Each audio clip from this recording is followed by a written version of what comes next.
Ano tawag dyan sa ganyan? Kurik. Kurik. Ha? Kurik. Coin? Kurik. Correct? Para sa ano yan? Anong... yan yung bago sa damo. Meron yan sa ilalim? May Na- ganyan. May blade yan sa ilalim. Ayos ah. Para kang jet ski. Ayos. Correct pala yung tawag dyan.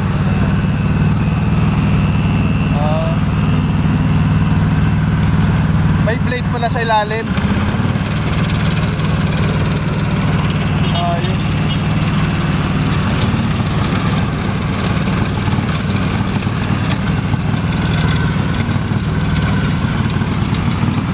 Correct daw ang tawag dito guys. At may blade daw yan sa ilalim. So pang ano siya ng grass cutter. Nagki-clean siya ng grass. Ito naman iba, pakabago.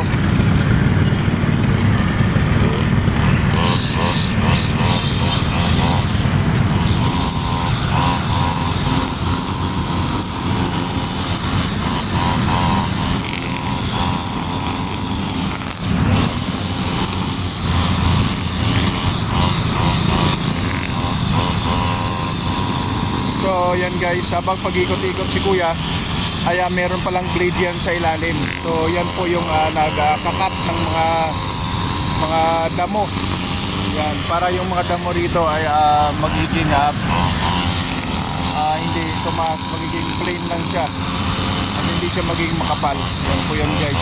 Yung nag-ikot na yun, yun po yung nagkakat ng mga grass cutter na parang jet ski. Ito naman yung manual talaga ng kinakamay. At pabalik na yung isa. Kagandahan doon.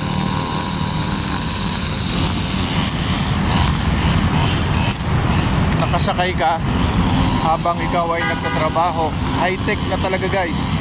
Dito lang yan guys sa BGC. Ang grass cutter nila, may blade pala yan dyan sa ilalim. Yung sinasabing na correct daw, sabi ni kuya. Ayan.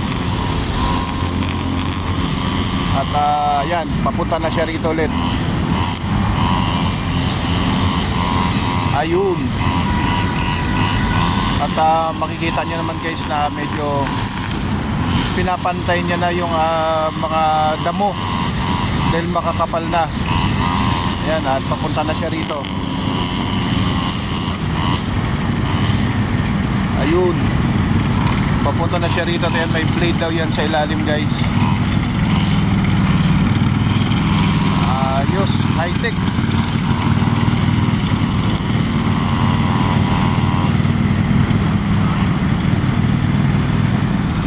So ayan guys, maraming salamat. At yan, na-flex ko lang ang spotted ko rito sa may BGC.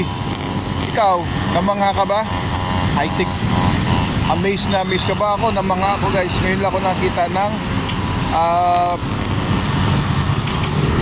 grass cutter o pang-cut ng mga damo dito sa BGC na nakasaka yung